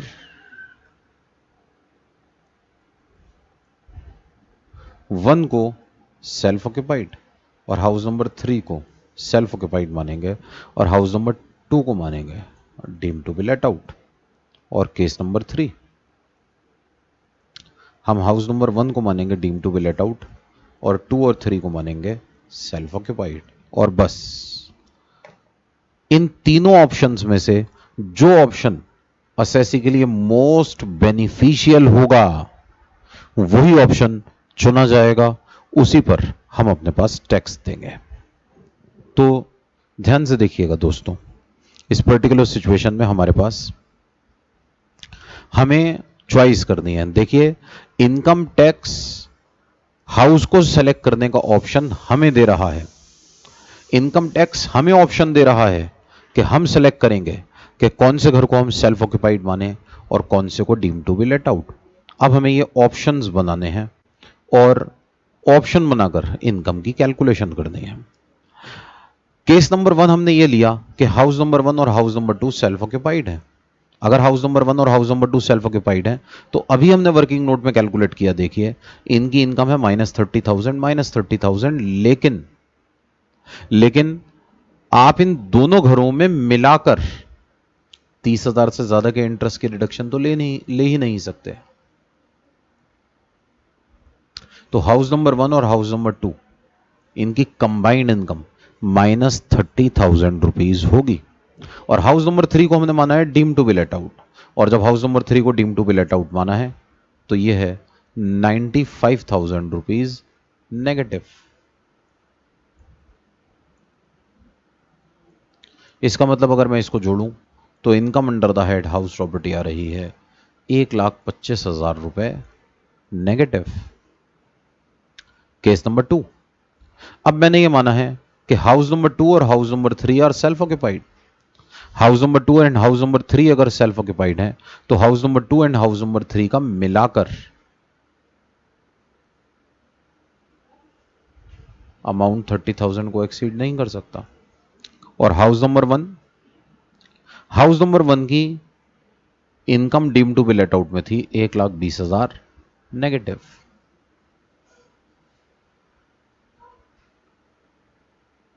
तो ऐसे में हमारे पास income under the head house property आ जाएगी 1,50,000 रुपए नेगेटिव। और केस नंबर 3 देखिए, अब हमने माना है कि हाउस नंबर 3 और हाउस नंबर 1 सेल्फ ऑक्यूपाइड है। इसका मतलब हाउस नंबर 1 और हाउस नंबर 3 की इनकम टोटल मिलाकर इंटरेस्ट 30,000 को एक्सीड नहीं कर सकता। और हाउस नंबर 2 हमने अभी कैलकुलेट किया, अगर deem to be let out होगा तो उसकी इनकम होगी 1,66,000 रुपीज।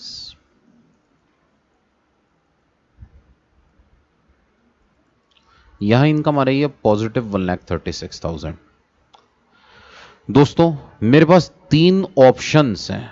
पहला ऑप्शन, मैं 1,25,000 रुपए की छूट लूं।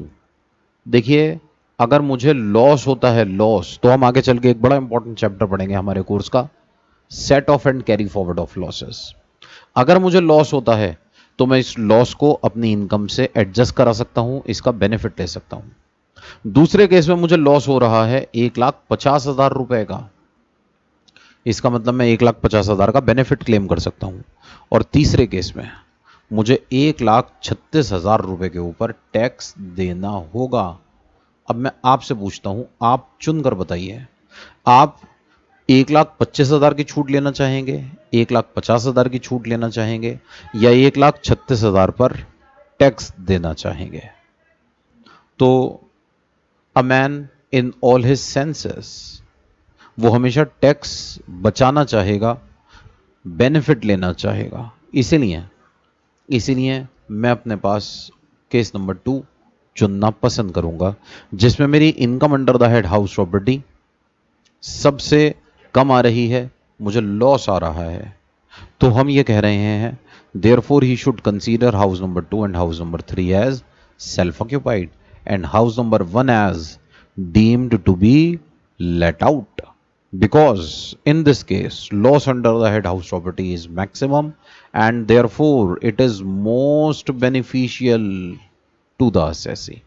क्योंकि यह assessee के लिए सबसे ज्यादा फायदेमंद है, इसीलिए इसी ऑप्शन को हमें चुनना चाहिए।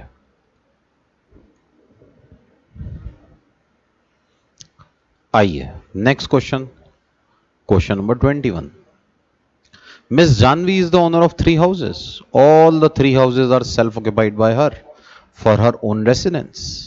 The details of the houses are as under: fair rental value, municipal value, standard rent, municipal tax, or interest on borrowed capital.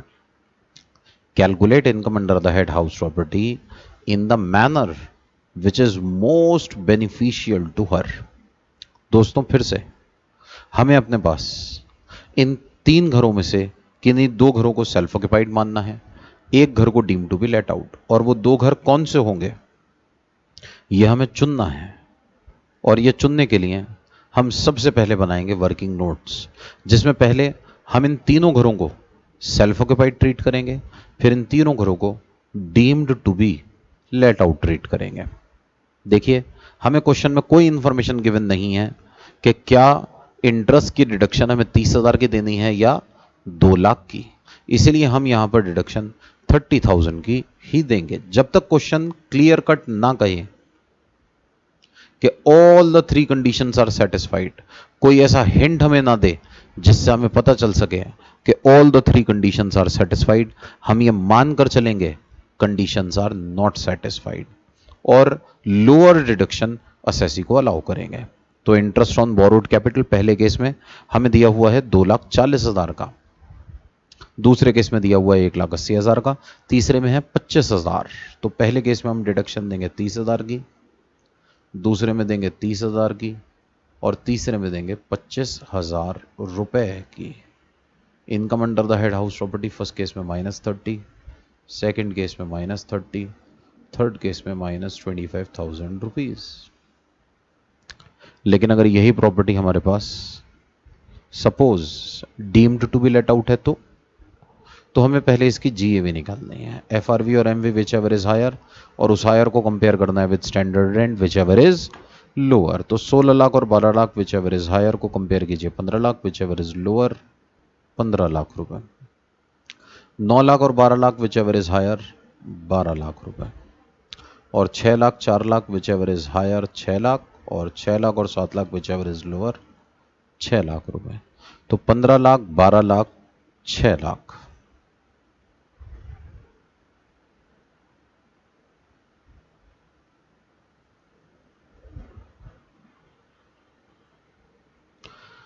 Municipal taxes paid हमें बता रहे हैं, पहले की प्रॉपर्टी के हैं 3 लाख रुपीस जो हमने पे किया। दूसरी प्रॉपर्टी पर हमने 40% ऑफ म्यूनिसिपल वैल्यू, 12 लाख का 40% इज 4,80,000। इसमें से 1/3 आउटस्टैंडिंग है, इसका मतलब हमने बस 2/3 ही पे किया है। तो 2/3 अमाउंट इज 3,20,000 रुपीज। तो पहली प्रॉपर्टी में म्यूनिसिपल टैक्स 3 लाख, दूसरी प्रॉपर्टी में 3,20,000, और थर्ड प्रॉपर्टी में 4 लाख का 25%, दैट इज 1 लाख रुपए। 1/4 आउटस्टैंडिंग है, इसका मतलब 75,000 रुपीज हमने पे किए होंगे। तो यहां से हमारे पास हमारी नेट एनुअल वैल्यू आ जाएगी 12 लाख रुपए, 8,80,000 rupees and 5,25,000 rupees. Standard deduction 12 lakh का 30%, 3,60,000 रुपए।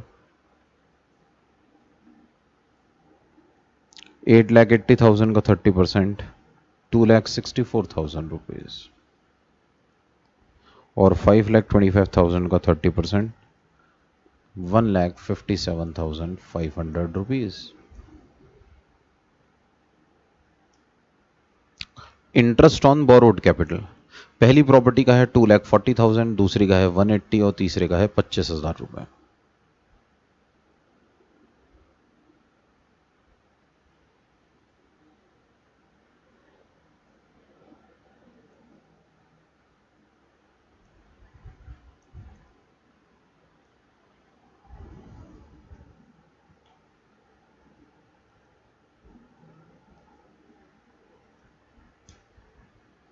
हाउस नंबर 1 से income under the head house property 6 lakh,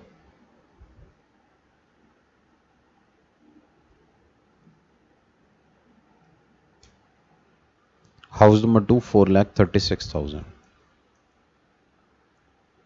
house number 3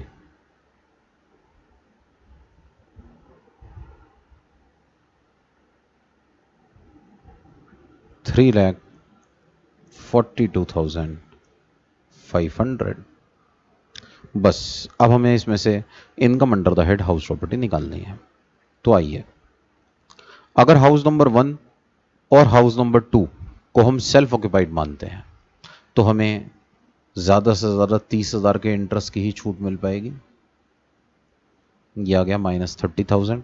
और हाउस नंबर 3 की इनकम, अगर house number 3 deem to be let out है, वो है 3,42,500।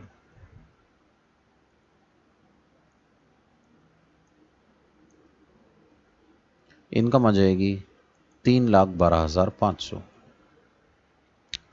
अगर मैं ये मानता हूं कि हाउस नंबर 2 और हाउस नंबर 3 सेल्फ ऑक्यूपाइड हैं तो मुझे 30,000 और 25,000, 55,000 का इंटरेस्ट है, लेकिन ज़्यादा से ज़्यादा छूट 30,000 की ही मिल सकती है। और अगर मैं मानूं कि house number 1 deemed to be let out है तो आंसर है इनकम का 6 लाख रुपए है। और दोस्तों, मेरी income under the head house property का अमाउंट आएगा 5,70,000 रुपीज। और केस नंबर 3 में अगर मैं ये मानता हूं कि हाउस नंबर 1 और हाउस नंबर 3 सेल्फ ऑक्यूपाइड है तो मुझे ज़्यादा से ज़्यादा 30,000 के ही इंटरेस्ट की छूट मिल पाएगी, -30। और हाउस नंबर 2 को अगर मैं deem to be let out मानता हूं तो इनकम है 4,36,000 रुपीज। ये हो जाएगा 4,06,000। अब आपको चुनना है कि आप कितने अमाउंट पर टैक्स देना पसंद करेंगे। क्या आप 4,06,000 पे टैक्स देना पसंद करेंगे, या आप 5,70,000 पे टैक्स देना पसंद करेंगे, या आप टैक्स देना पसंद करेंगे 3,12,500 रुपीज। तो दोस्तों, ये अमाउंट सबसे कम है, इसलिए मुझे इसी ऑप्शन को सेलेक्ट करना चाहिए, कम अमाउंट पर टैक्स देना चाहिए। तो हाउस नंबर 1 और हाउस नंबर 2 को आप मानिए सेल्फ ऑक्यूपाइड, और हाउस नंबर 3 को आप मानिए deemed to be let out. तो इस तरह से मुझे अपने पास चुनना होगा कि किस केस में मुझे अपने पास हाउसेस को सेल्फ ऑक्यूपाइड मानना है और किस केस में डीम टू बी, किस हाउस को deem to be let out. जो केस भी असेसी के लिए मोस्ट बेनिफिशियल होगा, बस उसी केस को हम सेलेक्ट करेंगे। इनकम टैक्स में हमारे लिए कौन सा केस बेनिफिशियल होता है? तो दोस्तों ध्यान रखिएगा, वो केस जिसमें आपकी इनकम कम हो या लॉस सबसे ज्यादा। ज्यादा लॉस इनकम टैक्स में फायदे की बात है, क्योंकि आपको ज्यादा छूट मिलेगी। इसी तरह से अगर आपकी इनकम है तो आप अगर कम इनकम वाले ऑप्शन को चुनेंगे तो आपके लिए ज्यादा बेनिफिट होगा। क्योंकि क्योंकि इस पर्टिकुलर सिनेरियो में आपकी इनकम कम होने की वजह से आपका टैक्स कम हो जाएगा, लॉस कम होने की वजह से आपको, लॉस ज्यादा होने की वजह से आपको सेट ऑफ का ज्यादा बेनिफिट मिल पाएगा।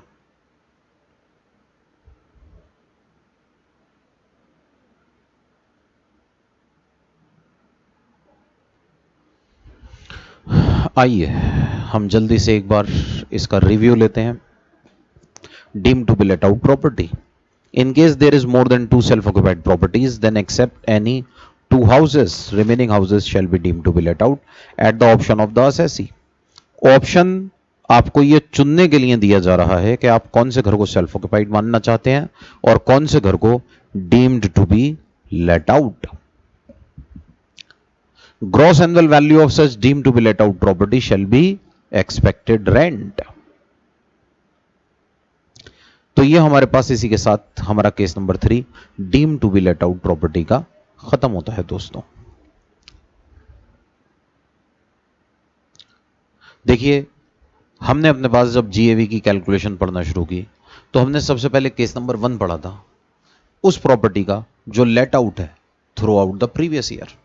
फिर हमने पढ़ा case number 2 self occupied property का। फिर हमने डिस्कस किया case number 3 deem to be let out property का। अब हम डिस्कस करने जा रहे हैं हमारा केस नंबर 4।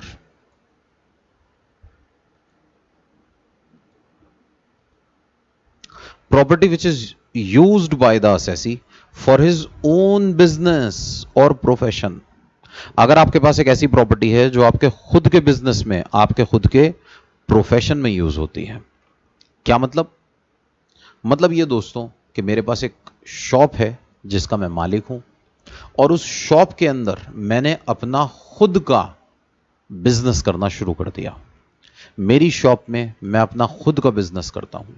सोचिए, क्या मैं अपने आप से इस दुकान का किराया चार्ज करूंगा? नो, मैं अपने आप से पैसे नहीं ले सकता। ऐसे में इनकम टैक्स एक्ट सेक्शन 22 में हमारे लिए एक्सेप्शन बनाता है और कहता है सर, यह बिल्डिंग आपके लिए हाउस प्रॉपर्टी में कवर ही नहीं की जाएगी। हम इसको कवर करेंगे अंडर द हेड पीजीबीपी। ये पीजीबीपी का पार्ट माना जाएगा। This property is not covered under the head house property, this property is covered under the head PGBP. All the expenses relating to this property shall be debited to profit and loss account. आपके जितने भी खर्चे होंगे दोस्तों, खर्चे, जब मैं अपनी दुकान में खुद का बिजनेस करूंगा तो मैं अपने आप से कोई पैसे चार्ज नहीं करूंगा, लेकिन दुकान में मुझे खर्चे करने होंगे। मुझे वहां पर वाइट वॉश करानी होगी, रिपेयर एंड मेंटेनेंस का खर्चा कराना होगा, मुझे अपनी दुकान का इंश्योरेंस कराना होगा, मुझे अपनी दुकान पर डेप्रीसिएशन क्लेम करना होगा जो मेरे पीएनएल अकाउंट की डेबिट साइड पर आएगा। तो अगर आपकी खुद की प्रॉपर्टी में आप अपना खुद का बिजनेस कर रहे हैं तो आपके जितने भी खर्चे हैं वो खर्चे आपके प्रॉफिट एंड लॉस अकाउंट की डेबिट साइड पर दिखा दिए जाएंगे। All the expenses relating to this property shall be debited to P&L account. For example, house tax या property tax of the building. आपकी बिल्डिंग का, आपकी दुकान का जितना भी प्रॉपर्टी टैक्स होगा आपके P&L अकाउंट की डेबिट पे दिखाया जाएगा। Expenses on repair and maintenance, white wash etcetera आपके P&L की डेबिट पर आएगा। आप जितना भी प्रीमियम देंगे इंश्योरेंस का अपनी बिल्डिंग के लिए, आपके प्रॉफिट एंड लॉस अकाउंट की डेबिट साइड पर शो किया जाएगा। ग्राउंड रेंट, देखिए कई बार ऐसा होता है हमारी प्रॉपर्टी, हमारी बिल्डिंग किसी लीज होल्ड लैंड पर बनी होती है। हमने डीडीए से एक ज़मीन लीज पर ले ली 99 ईयर्स के लिए और उसके ऊपर एक बिल्डिंग बना ली। बदले में हमें डीडीए को एक लमसम अमाउंट देना होगा जब हम प्रॉपर्टी उससे लेंगे। सपोज हमने डीडीए को 1 करोड़ रुपए दिए, फिर डीडीए ने कहा सर अब आपको हमें हर साल 5,000 रुपए देने हैं। ये 5,000 रुपए ग्राउंड रेंट कहलाता है, जो जमीन के बदले आपको अब डीडीए को देना होगा। ऐसे में इस ग्राउंड रेंट की डिडक्शन आप अपने पीएनएल अकाउंट की डेबिट साइड पर ले सकते हैं, अगर ये प्रॉपर्टी आपके अपने खुद के बिजनेस में यूज होती है तो।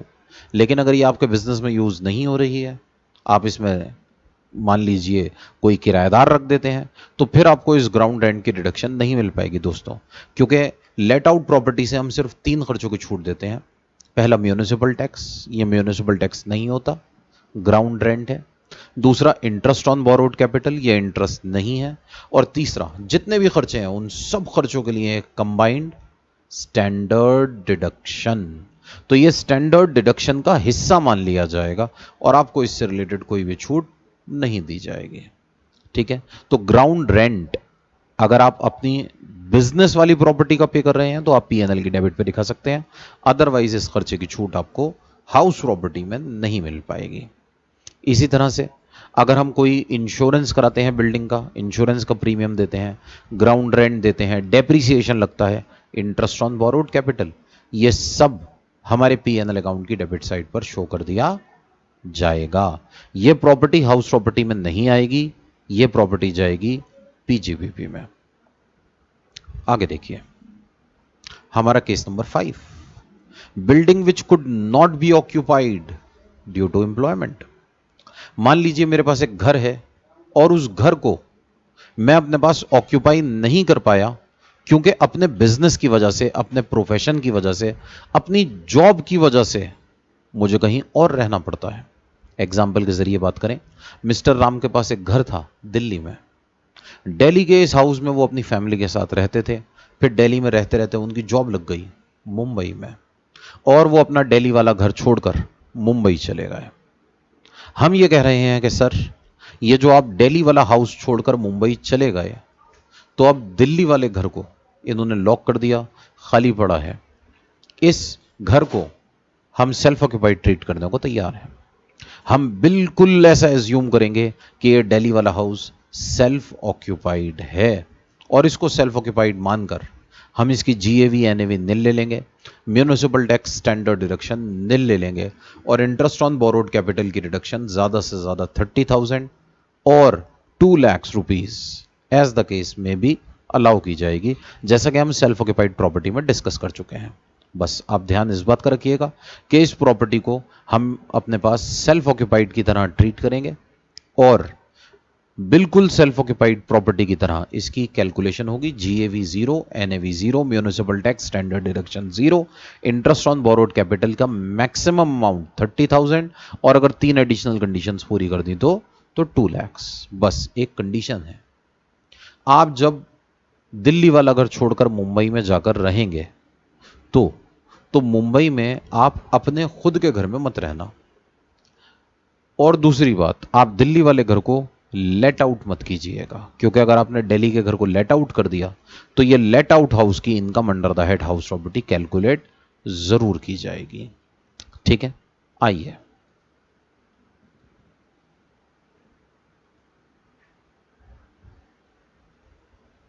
तो if the house can not actually be occupied by the owner or assessee because due to his employment, business or profession, he has to reside at any other place in the building not belonging to him, then in that case annual value of such property shall be nil. याद रखिएगा, अगर आपने property को late out कर दिया तो फिर यह केस आपके लिए एप्लीकेबल नहीं होगा। लेट आउट प्रॉपर्टी की इनकम कैलकुलेट की जाएगी, जरूर की जाएगी, उस पर आपको टैक्स देना पड़ेगा। तो दोस्तों ये हमारा case number 5 of income under the head house property भी खत्म होता है। देखिए अगर आप ध्यान से देखें तो केस नंबर 1 हमारे लिए सबसे इंपॉर्टेंट था। आगे जितने भी केसेस हम पढ़ रहे हैं केस नंबर 1 में ही मॉडिफिकेशंस के साथ पढ़ रहे हैं। केस नंबर 1 में हमने जीएवी निकालना सीखा। केस नंबर 2 में हमने कहा सेल्फ ऑक्यूपाइड प्रॉपर्टी की जीएवी निकाली ही नहीं जाएगी, निल मानेंगे। Case number 3 deem to be let out property में हमने केस नंबर 1 की तरह ही कैलकुलेशन की, बस 2 प्रॉपर्टीज को सेल्फ ऑक्यूपाइड माना, बाकी को deem to be let out, और कैलकुलेशन सारी की केस नंबर 1 की तरह। केस नंबर 4 में हमने कहा कि अगर कोई प्रॉपर्टी आपके बिजनेस में यूज हो रही है तो हम उसे हाउस प्रॉपर्टी में कवर ही नहीं करेंगे। केस नंबर 5 में हमने कहा कि अगर आप कोई प्रॉपर्टी अपने एम्प्लॉयमेंट की वजह से ऑक्यूपाई नहीं कर पाते तो उसको हम सेल्फ ऑक्यूपाइड प्रॉपर्टी की तरह ही ट्रीट करेंगे। अब दोस्तों सोचिए, हमारे पास एक प्रॉपर्टी है और ये प्रॉपर्टी हमारा स्टॉक इन ट्रेड है। एक पर्टिकुलर पर्सन अपने पास बिजनेस करता है प्रॉपर्टी की कंस्ट्रक्शन का, उसकी सेल का, और उसके पास ये प्रॉपर्टी उसके स्टॉक इन ट्रेड की तरह होल्ड की जाती है। सोचिए, बड़ी बड़ी कंस्ट्रक्शन कंपनीज, बड़े बड़े बिल्डर्स, इनके पास ढेर सारे फ्लैट्स होते हैं, प्रॉपर्टीज होती हैं जो इनका स्टॉक इन ट्रेड होता है। ऐसे में इन कंपनीज के इस स्टॉक इन ट्रेड पर क्या हम income under the head house property निकालें? एक कंपनी के पास 1000 फ्लैट हैं और ये फ्लैट उन्होंने बेचने के लिए रखे हुए हैं। दोस्तों, कंपनी कभी भी इन फ्लैट्स को किराए पर नहीं देगी, क्योंकि अगर इनको किराए पर दे दिया तो बेचने में परेशानी होगी। कंपनी के पास वो रेडिली अवेलेबल हैं सेल के लिए, कंपनी उन्हें बेचना चाहती है, किराए पर नहीं देना चाहती। ऐसे में इसकी कैलकुलेशन कैसे करें? इनकम टैक्स एक्ट यहां पर आपको 2 साल का टाइम देता है। यह 2 साल इसी साल किया गया है। लास्ट ईयर तक यहां 12 महीने का टाइम था, 12 महीने तक छूट थी, 12 महीने के बाद आपको इस पर टैक्स देना पड़ेगा। अब हमने अपने पास बिल्डर्स को 2 साल की छूट दी है। 2 इयर्स, फाइनेंस एक्ट 2019 2 साल के लिए छूट देता है। आप 24 महीने तक इन घरों को खाली रख सकते हैं, आपको कोई टैक्स देने की जरूरत नहीं है। लेकिन अगर आपको 24 महीने से ज्यादा हो जाते हैं तो दोस्तों 2 साल कंप्लीट होते ही अब इस फ्लैट की, इस प्रॉपर्टी की रेंटल इनकम निकाली जाएगी, इस बिल्डिंग की रेंटल इनकम निकाली जाएगी। अब आपके माइंड में सवाल आ सकता है कि सर प्रॉपर्टी तो खाली पड़ी है, अब रेंटल इनकम निकालेंगे कैसे? तो दोस्तों, मैं आपको बार बार यही बात समझाना चाहता हूं, रेंटल इनकम निकालने के लिए हमें एक्चुअल रेंट की जरूरत बिल्कुल नहीं है। हम रेंटल इनकम की कैलकुलेशन एक्सपेक्टेड रेंट के बेसिस पर करेंगे। तो इनका जो भी एक्सपेक्टेड रेंट होगा वही इनकी ग्रॉस एनुअल वैल्यू मान लिया जाएगा। 2 साल तक हमारी तरफ से छूट है। 2 साल के बाद से बिल्डिंग की जो भी ग्रॉस एनुअल वैल्यू होगी, बिल्डिंग का जो भी एक्सपेक्टेड रेंट होगा, वो बिल्डिंग की ग्रॉस एनुअल वैल्यू मान ली जाएगी और उसके ऊपर income under the head house property में कैलकुलेशन की जाएगी। तो where the property consisting of any building or land appertaining thereto is held as stock in trade and the property or any part of the property is not let out during the whole or any part of the previous year। देखिए, अगर आपने property खुद ही किराए पर दी हुई है तो हम रेंटल इनकम पे टैक्स लगा ही लेंगे। प्रॉब्लम तब है जब आपने इस बिल्डिंग को किराए पर नहीं दिया।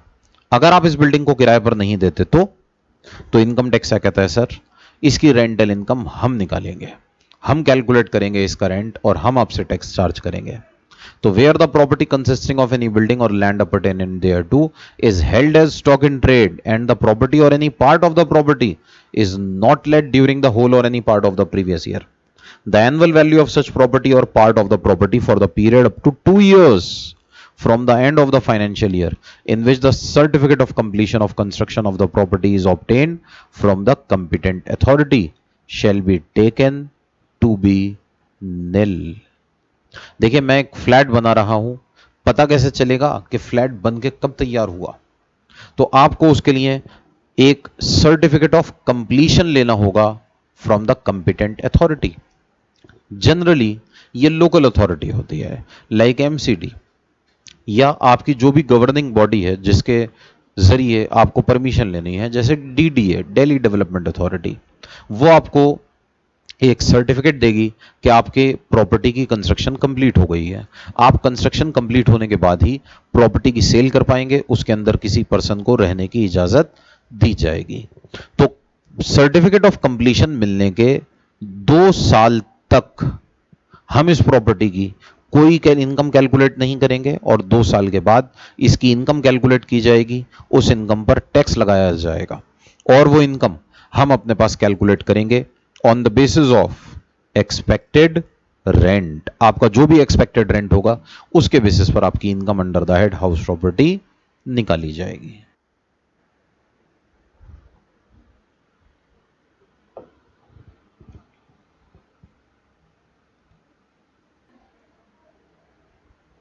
तो दोस्तों ये हमारा केस नंबर 6 था, property which is held as stock in trade. अब है हमारा केस नंबर 7।